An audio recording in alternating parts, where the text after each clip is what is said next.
If you got the whole canvas, why you praying? If you got the whole vision, that's good. What do you need God for?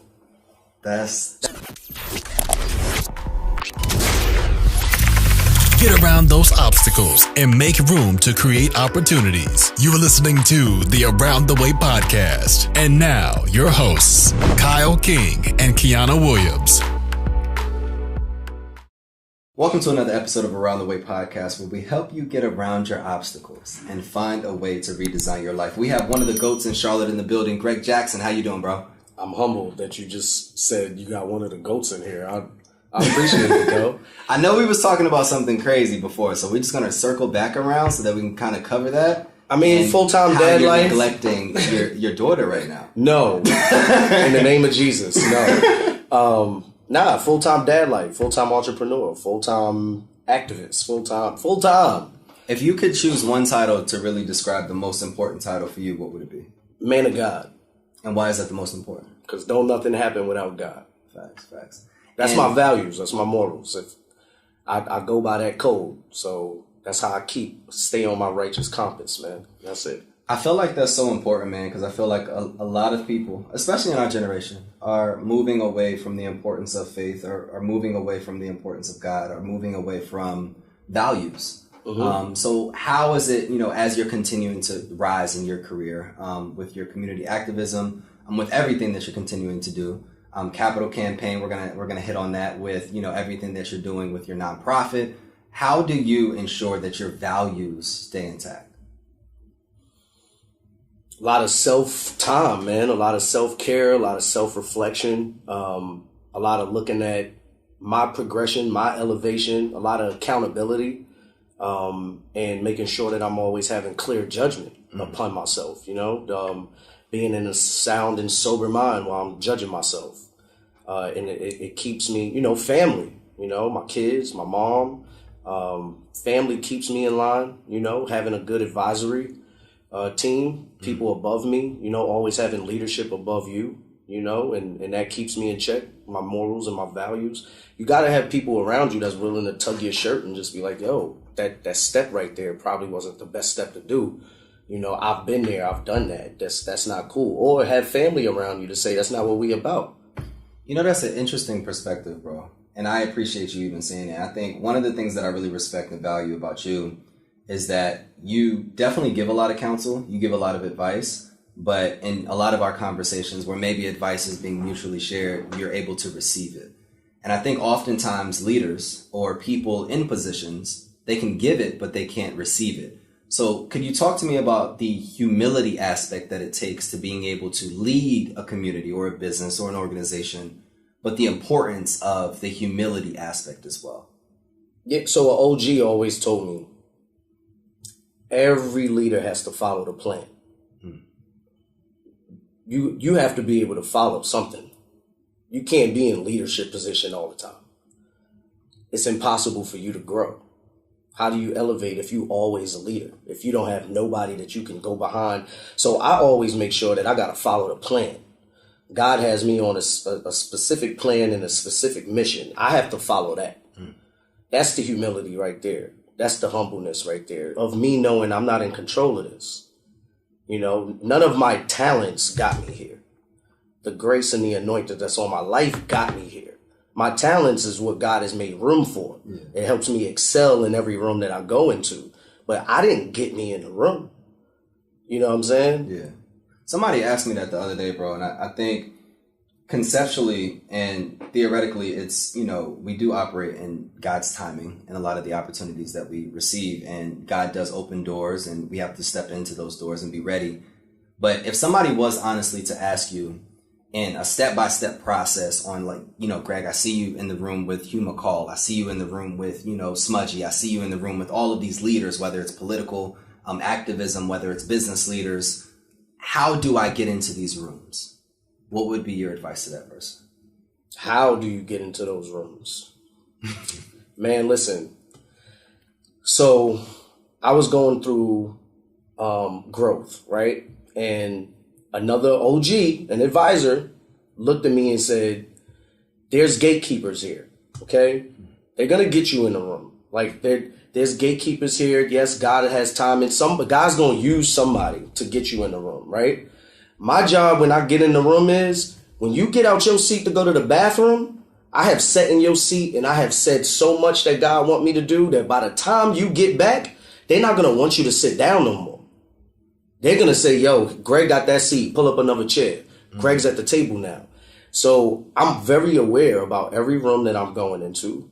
I'm very aware of why God put people in my life. I don't burn bridges. I don't do that. I'm always making sure that I can collaborate and partner. As I always tell you, it's about relationships and results. You know, if I build a relationship with you, we should produce fruit. We should produce some type of results. If we do results together that are genuine and true, we should produce a relationship. Those results is a moment in time. We set the record right there. So we can always go as friends. We'll always be able to go back to that time and say, yo, this was a pivotal time in my life. Relationships and results matter. Some people don't care about that. And they think they're going to make everything happen. Somebody's going to get you in that next room. You got to build a relationship with those people. You got to be able to perform results with those people because that's what's going to get you in the room. And after you get in the room, your talents will make room for everything else. People are going to be, they're going to be addicted. They're going to want to get the next to you. They're going to want to find out what is this thing on you. That's for me, the thing is just, I'm anointed. God got a plan for me. That's my thing. So if you anointed and you got God in your life, when you get around me, you're going to feel it. Fact. There's nothing that you can do. This Holy Spirit's going to move and you're going to do something that you didn't even plan to do. I'm going to do something that I didn't plan to do. Because this is it's the relationship. We're going to build this relationship and we're going to make this happen. I'm going to open up a door for you. You're going to open up a door for me. How is this going to work out now? That's powerful, man. Because I think about every major move that I've made, there was a relationship that got me into that door. Guarantee it. Like a lot of people see the success. They see all of these different things. But I could literally, on probably a lot of hands, just point at people that maybe made an introduction or sparked an idea or connected me in an email thread with someone or just sat me down with someone or something that led to something. And then my talent or my vision or all of those other things allowed me to actually produce. And I think there's two parts. Being ready for the opportunity, being genuine, being kind when you're presented with the opportunity. But when you actually get it, you got to perform as well. You have to allow your talents to outperform what these people's perception of you was. But you said something earlier when I asked about how do you get into these rooms or, you know, just your self-discovery. You said you have to judge yourself. When you think about the relationships that will help you produce results today, how are you measuring the actual people that will allow you to continue to move in your stride as well? Because you meet a lot of people on a daily basis and you can't build essentially relationship with everyone. So walk me through, I guess, your measure, your strategy on how you actually say like, look, this is a relationship I want to plant a seed in. And this is a relationship that I maybe necessarily can't plant a seed there. Faith and work. Faith and work. I would tell you, I got faith in God. But it's not just faith. It's faith and work. Like it's me recognizing God puts people in my life for a specific reason. I do not know why. It's my job to be able to pray, fast, go through my Bible. It's my job to be able to analyze you and figure out why you in front of me. Why are you in front of me? I don't know why, right? Yeah. So I'll pray on it. I pray on that. I do that with everybody that's in my life. I pray on why you here. I don't know. And then I do work. I build a relationship. I can only make an attempt to work with you, right? So if I make an attempt to work with you and you make an attempt to work with me and we work together, that's works. I'll figure out if you're supposed to be here. If so in discipleship world, that's it. we call it red light, green light, yellow light, okay. Right? If I'm trying to speak the word with you and you are an absolute person that is declining everything that I'm saying, you're a red light. I don't need to further this conversation. You know what I'm saying? We just gonna argue. This is not gonna work. If you're a yellow light, you're somebody that gives me a passage. You know, you give me a little bit of light. I see a little potential in you. I can kind of put it on you a little bit here and there. You know what I'm saying? I could push it on you a little bit and you'll receive it. If you're a green light, me and you are in the same room with 2 peas in a pod. Exactly. We're, oh man, yes, you know, Jeremiah 17:8. Oh God, that changed we're going back and forth. I automatically know I can grow with you. So I gauge people like that. And that's how I want to build a relationship with you. And we move from there. So I pray on what you're supposed to be in my life. I measure by if you are inviting to what I'm talking about. Do we have the same values and morals? And if we do, we start working. And then God does everything else. You know, we have faith and we work. That's good, bro. I love that. And anybody listening right now, you have to have the faith because just like Greg said, you don't know why people are entering into your life. But give it a chance. Obviously, do your red light, green light, yellow light assessment prior. Yeah. And continue to put seeds out there and allow that other person to show you through the work that you guys do together, through that relationship, if you can produce results. And one of the things that I really love, man, is that you're not just communicating this on a podcast or on a news, show or anything. You're actually doing the work. Can you talk to us a little bit about what you're working on now and how Heal Charlotte has some $10 million plans in the future? Okay, before we do that, I want to address results real quick. Yeah. Okay, because people will hear results and say, "Oh, I'm not trying to get anything out of you. If you my friend, you just my friend. Like, I ain't trying to get out of that." Results just aren't monetary things. All right, I don't mean as in results as we got money together. Results, oh, we own something together. We do business. That ain't just results. You know what I'm saying? Yeah. Results is I have sowed a seed into you in some type of way, right? And you have grown. That's good. Results are not monetary. They're not materialistic. You know what I'm saying? Yeah. I need friends that are going to be able to make me a better person. The materialistic stuff comes with the relationship of me and you being friends and doing business together. Yeah. That happens. But if you don't help me elevate as a person or business or organization, then that's what I'm talking. That's the fruit. I'm really glad you said that because oftentimes two people have two different perspectives on what results looks like. Yes. And oftentimes in my past, I would look at a lot of relationships as transactional. If I'm not getting you bread, I'm not giving you results. But maybe I'm giving you an opportunity or exposing you to something or maybe just teaching you something and I don't even see it as valuable or even vice versa. You know, so I think, could you talk a little bit about how the importance of communicating that at the front end of a relationship? Like, how important is that? Like, look, I'm not here for just a transaction. I'm here to elevate you as an actual human being. Yeah, you got to talk about outcomes. You have to. Like, after, all right, we're going to do this together. We're going to serve the youth and we're going to serve 50 kids. And this is how we're going to do it every day, Monday through Friday, 3:30 to 6:30. Our mission statement is to give enrichment to young African-American kids that are in low income areas, right? That's our mission. What's our outcome? Is the conversation that we need to have. Mission, outcome. What's the outcome? Well, we want 50 kids to graduate with 4.0. All right, I need to know that. Exactly. I need to know that, you know? Well, out of this relationship, I just want to know, I need to know the people you know. I need your social capital. You know what I'm saying? I don't know nobody. Yeah, we both know I got a great idea, but I don't know nobody. Exactly. You know people, right? What do you want from me? Yo, you got a great idea. I'm not a visionary, but I love your idea. So that's our outcome. Our outcome is you want the vision. You don't have the vision. I don't have no social capital. You got it. Our outcome is to combine these two efforts so we can do blah, blah, blah. That outcomes have to be, if we don't know the results of what we're doing, then, I mean, come on. We got to at least have a hypothesis about this is what we want to do together. I think it takes a level of vulnerability too, because even just what you said, like, look, I'm not good at this, but this is what I need from you. I think that's where we make mistakes, bro, is you're so prideful or egotistic, or you think you got all the answers, where really you're not a visionary. Right. You're not a leader. You need a leader to come help you. Exactly. You just have great work ethic. That's all. But you need somebody to lead. Or you're maybe not compassionate or empathetic. That's why you can't. Shout out to all of the OGs in my life. I swear they dropped so many jewels on me and they continue to do it to this day. Shout out to OG Barry Shipp. Barry Shipp said, listen, young, this is the first time I met him.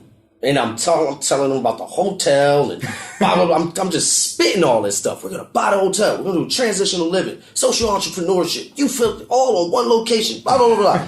He said, listen, young bro, you have a vision, but it's not the vision. You work for the visionary. You work for the master creator. If you admit and you submissive to the thought that you work for the master visionary, how can you have the vision? That's good.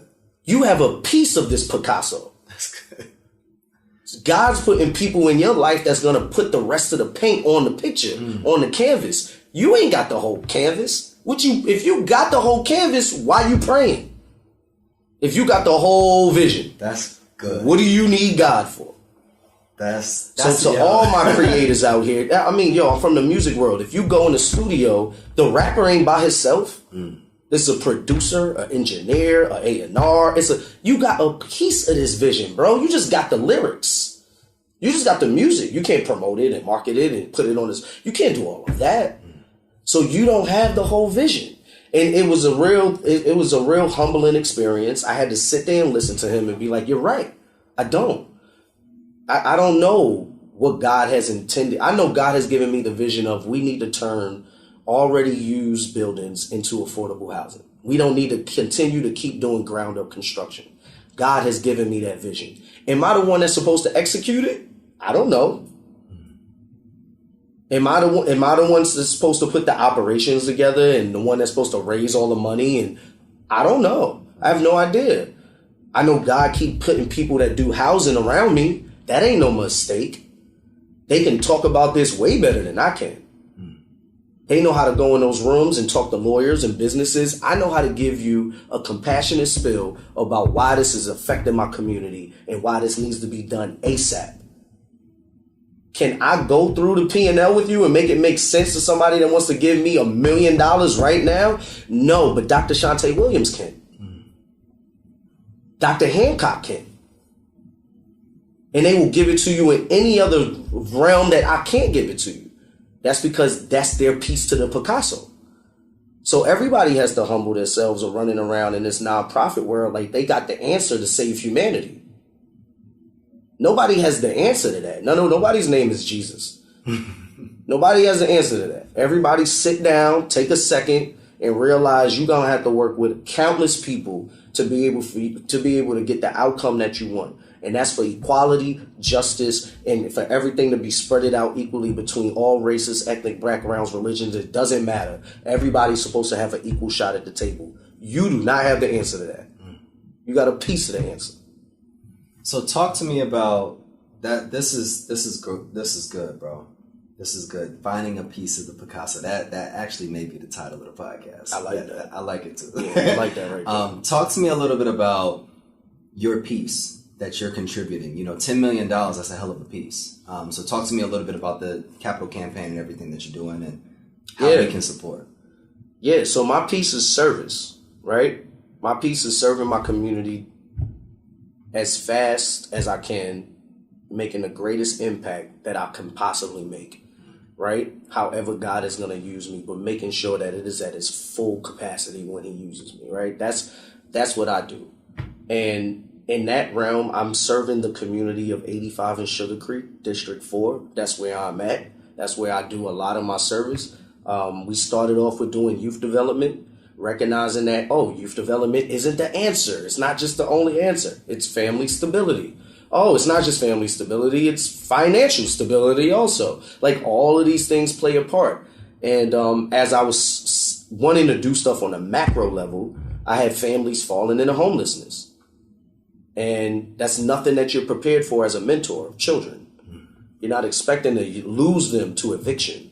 You know what I'm saying? Yeah. So you start working with families to help families keep their finances together. Then you realize me as an organization, I'm telling you that you have to own where you live at. This is exactly what I'm telling you. You have to own where you live at. And then I'm telling you, you can't live check to check. That's unhealthy. You can't live like that. But then I turn around as an organization and I don't own the building that I live in. I can't serve you when I want to. I got to go to massa. I got to say, oh, excuse me, Rec, can you open up the door so I can serve, please? I want to do it from this time. Is that okay? From 3:30 to 6:30. How can I serve kids if I got a roof over, if I got limitations on me? And I know I need unlimited resources to be able to serve the kids that are going through what they're going through. They're going to call me at 11 o'clock. That's going to happen. They're going to call me at 9 o'clock in the morning. They're going to need a ride. Some of them aren't going to want to go home. I can't just go to a door and open up a key and say, yo, the rec center's open. That's a problem. And it's a contradiction to what I tell my families. Then I tell my families they can't live check to check, but I live grant to grant. I don't think that's healthy either. It's a contradiction to tell you you can't live check to check, and I live grant to, that's check to check. I live from program to program. That ain't healthy. You're not going to be here for 25 years serving this community, living grant to grant. That's not how the big dogs play. They own buildings. The YMCA own their buildings. They own their land. Nobody can tell them what to do. If they want to open up their gyms from 7 to 11 on weekends for the summer, guess what? If they can afford it, they will. They have figured out to make memberships so they don't have to rely on just grants. They have found a way to bring in revenue without depending on the parents, without depending on the government. It's like, yo, let's bring in revenue. Let's find a way to do this. Why don't we do this on a local level? Why don't we do this in grassroots? Why are we just program to program to program to program? People ain't the problem. I don't have to program you. I have to put you in an environment where you can thrive. That's where you need to be at. You ain't the problem. The system that you in is the problem. So all of us are programming people and throwing them back in the system. I've built you up. You got confidence. You got pride. You know who you are. Ha ha ha ha. And then you go back into this system and you run into the same thing. It might happen 10 years later, but it happens. The problem is we don't own nothing around where we sending these babies at. So how is your system going to be best for our community? It's a community project made for the community, by the community, owned by the community.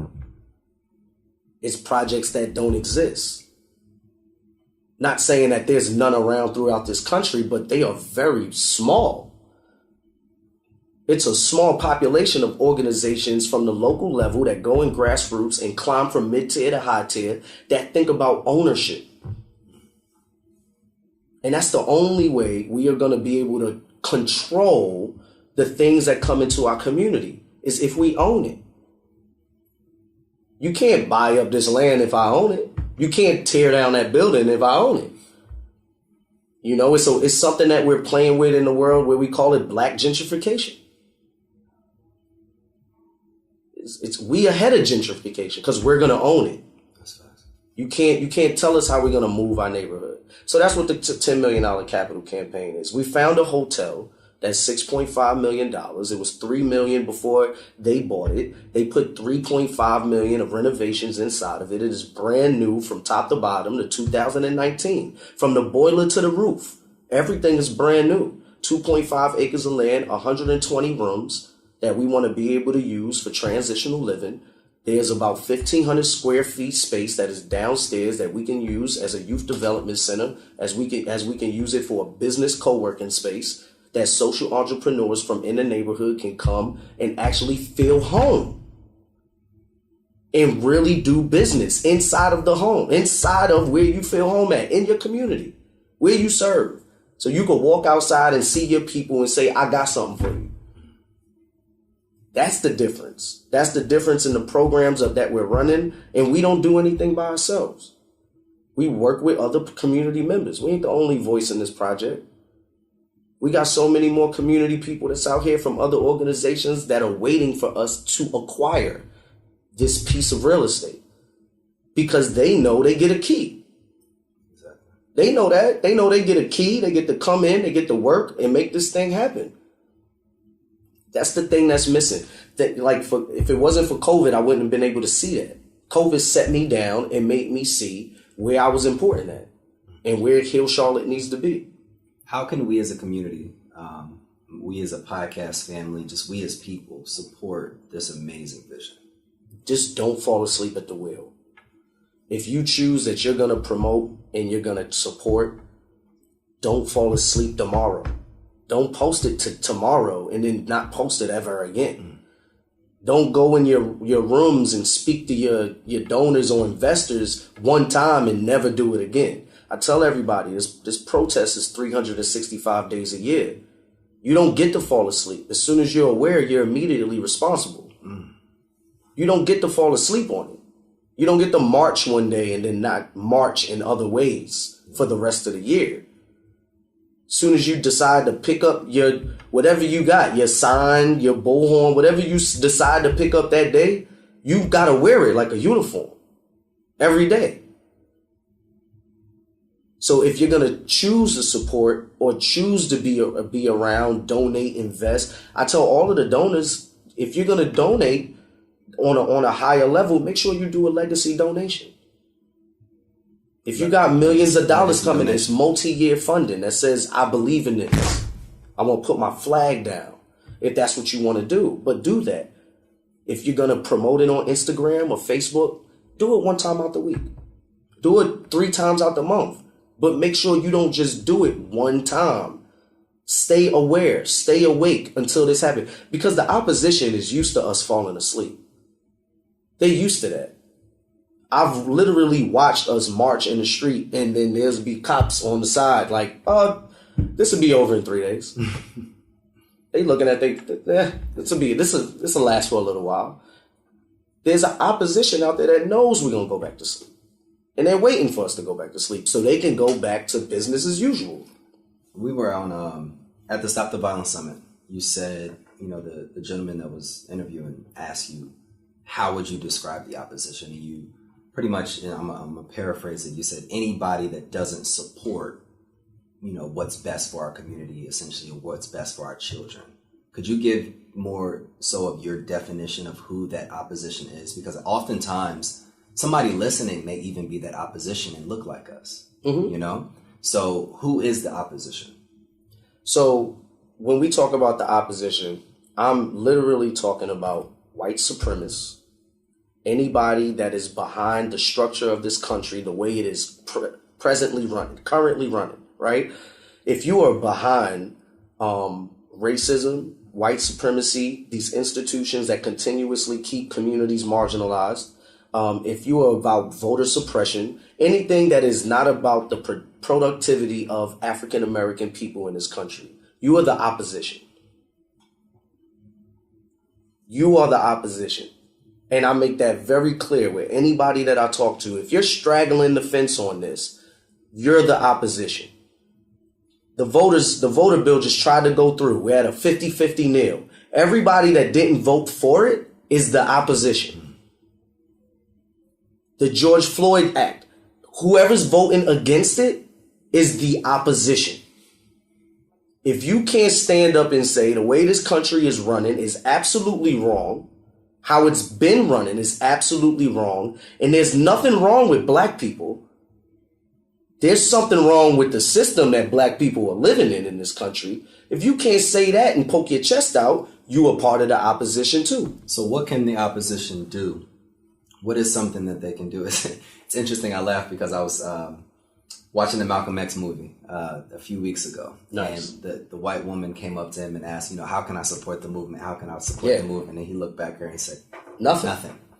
Nothing. There's nothing you can do. There was nothing she can do at that moment in time because it was all about black pride. It was all about us proving that we are a community that can move for ourselves. Exactly. I don't need you to do nothing. So what can the opposition do, I guess, now? Whether it's by supporting organizations, grassroots organizations, whether it's through funding, whether it's through awareness, what can they do as a part of their own communities? Because I'm asked that all the time. Yeah. How can I, as maybe even a white person that grew up, maybe even very white, and not anti-black, just unaware, how can I support that movement? And it really depends on what your profession is and where you are and how do you feel that you can challenge, but you always challenge. You always be tenacious and bold in your response and your approach. Make sure people can hear you and understand what you're saying. But you always hold people accountable. Always. And have integrity. I tell people all the time, have integrity. Do the right thing when nobody's looking. Not when I'm around, bro. Don't not say the N-word when I'm around, but you gone when you with your friends, you quoting Jay-Z and Amigos and the N-words popping out of your mouth all the time. Have integrity. Have integrity. If you work at the bank and you see that the bank just got $400 million for diversity and for community engagement, and you're in a leadership position, you should probably pay attention to the finances. You should probably pay attention to where the money is going. You should probably pay attention to who is going to be ruling over that money. If you're in education, you should probably pay attention to the suspension rate. You should probably pay attention to the school to prison pipeline. And you should probably make sure that every student that you serve has the right opportunities and resources to thrive at all times. If you're in technology, you should be worried about the digital divide. You shouldn't just be focused on, does South Mech have computers? You should be worried about, does Vance High School have computers? And do they have to give the computers back in summertime? Because I don't think it's right. I think they should be able to keep it. My daughter has hers all the time. Have some empathy. And it goes to whatever field that you're in, whatever institution that you work in. You should know that there's marginalized people here. And you should do whatever you can possibly do to make sure that that's not what it is no more. We should have a different conversation now. It's 2021. You should be comfortable with going into your place of employment, and if you're in a leadership role and you can affect some change, you should do it. I think this has been an amazing conversation, bro, and I appreciate you as always, even sliding through. Yeah, thanks for having me. I have one last question. Something that I don't even know if I can bring up because it's still in the works, but I'm gonna bring it up so that I can push you to actually getting it done. Bring it up. We got a book coming out, The Fight Before the Healing. Yo. Can we talk about it? Is it ready? Are you even writing? Nah, I'm writing. Yeah, I'm writing. Am I writing at the pace that you would write? Nah, you're a super author. Nah. I'm writing a script. I'm writing a movie. It's that I we're gonna start off as probably a play, and then it'll move to a documentary or a movie. The book, it's all about. I feel like when people change and when people have transitions in their lives, they always give you like these golden stories, these feel good transitional stories. And for me, it's been a fight to get towards the healing that I needed. This wasn't no easy path. It continues to be a narrow walk. And I don't think anybody should feel like everything is peachy and creamy on this side of the offense. I don't want anybody to feel like I can just go mentor kids. It's like, no, not every kid that you mentor that's from the neighborhood is just going to end up going to USC or UCLA and be top of their class. You might lose one. I've had 2 children die on me. One from a car accident, one shot in the head. That's not nothing. That's not what people talk about. I've had 5 kids with the ankle bracelets, helping ministering them through getting locked up at a young age, right? It's not always good stories. I've had youth that live in hotels. These are fights. These are things that keep you up at night praying. So it's not just this golden little pathway to mentorship or to success. And I feel like a lot of people don't get the raw. Even about being a Christian, people don't get the raw. People get this little display of the perfect. And I'm sorry, this ain't a museum. This is real. This is hard work. It's hard to stay Christian. It's hard to be on a righteous path. It's hard to walk this narrow walk. And I feel like people need that. People need to feel, oh, you're human. Because I'm going through it and I'm looking at it like, I'm looking at you like, man, you must got it figured out. Absolutely not. Yeah. I'm trying to figure this thing out like everybody else. But I want to be able to create a read for everybody that's just relatable, it's tangible. You can feel like somebody's going through what you might be going through. And it's also a preparation. If you ain't got there yet, this is what might comes. And here's some steps how to get through it. That's good, bro. When's it going to be ready? When's it going to be launched? If I tell you right now, we tell everybody. You going to be, look, if I tell you, we launching this episode, the next one. Yeah. Look, I will promise this. It'll be done by the end of the year. The website's ready. Everything is going to be ready to launch. We finalizing some things as far as like what the cover is going to look like and stuff. But I'll be honest. I'm about 4 or 5 chapters in. Hey. And I've been there for like a good 5 months. I haven't been able to move and groove on it, man. But I'm definitely gonna get into it. You know, I'm glad that you said something because now you're gonna bother me about it. There it is. So that's good. There it is. Yeah, we get the book out. Close us out, bro. Man, I appreciate you. You know, keep doing what you're doing. Don't stop. Keep talking about faith when you want to. Keep talking about business when you want to. Don't put no limitations on what you're doing. And if everybody does a little bit, nobody would have to do a lot. Figure out what your little bit is to make somebody else's life easier. You know? This is Greg Jackson, Around the Way Podcast. We'll see you guys next time.